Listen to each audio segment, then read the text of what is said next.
Oi pessoal, tudo bem? Hoje a gente vai estar dando continuidade ao nosso vídeo da parte de metrologia, né? Hoje a gente vai estar fazendo uma análise de leitura, né, do relógio comparador, né? E aqui a gente tem justamente a referência da leitura.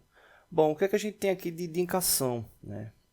Nesse caso a gente tem como base, né, que o relógio comparador ele vai passar por uma verificação, não? Ou seja, ele vai verificar primeiro um elemento padrão, né? Ou seja, um bloco padrão que vai ter como base aí a setagem, né, de referência. Isso é muito comum nas medidas, né? Que se vão utilizar os relógios comparadores, né? Ou seja, utilizar um bloco padrão, um elemento de referência, né? Para que ele sirva de análise para o desvio, né? No que diz respeito ao que vai ser medido, né? Então, normalmente você vai ter lá o bloco padrão, a peça de referência, né? E vai ter uma segunda peça, né, em contato para que se analise ali a distância, né, a medida dela, né?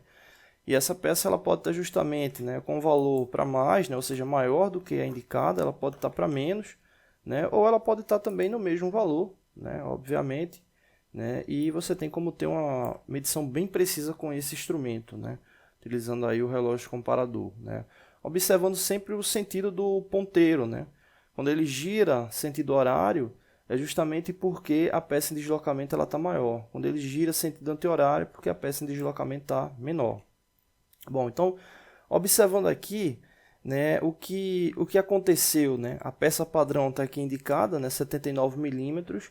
O ponteiro ele teve um deslocamento, o ponteiro principal, né, teve um deslocamento para a direita, né, horário, indicando que ela teve um deslocamento para mais, né? Ou seja, a peça que ele está verificando, né, a gente tendo aqui a peça padrão de 79 e a outra peça ela vai estar um pouco maior, né? Então o ponteiro ele girou justamente para o sentido horário, né? O quanto foi que ele deslocou? Se a gente observar aqui, a resolução desse instrumento aqui é de 1/100º de milímetro, né? Então ele não chegou nem a dar uma volta completa. Como assim uma volta completa? Uma volta completa representaria 1 milímetro.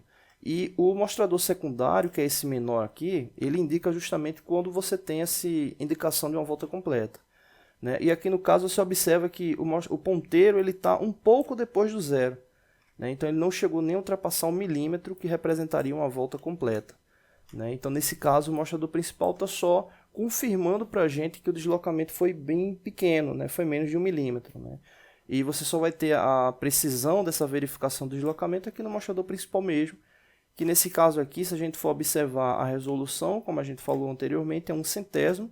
Então, cada traço desse aqui representa um centésimo, né? Então, ele já passou 2, 3, 4 centésimos de milímetro, né? Ele passou 4 e está um pouco antes do 5, né?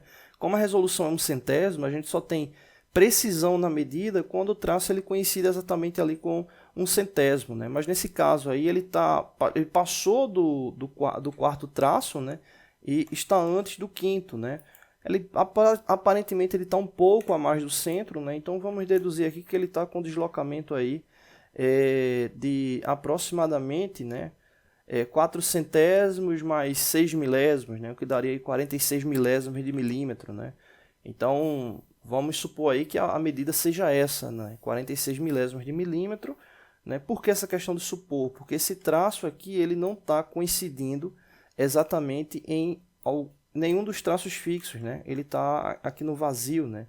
Então, se ele tivesse exatamente coincidindo, aí a gente teria com precisão o valor, mas a gente verificou que ele está após o 4 e antes do 5, né? Então aí a gente fez essa suposição de 46 milésimos de milímetro, tá bom? Não deixe de se inscrever no canal, toda semana tem vídeos novos. Valeu!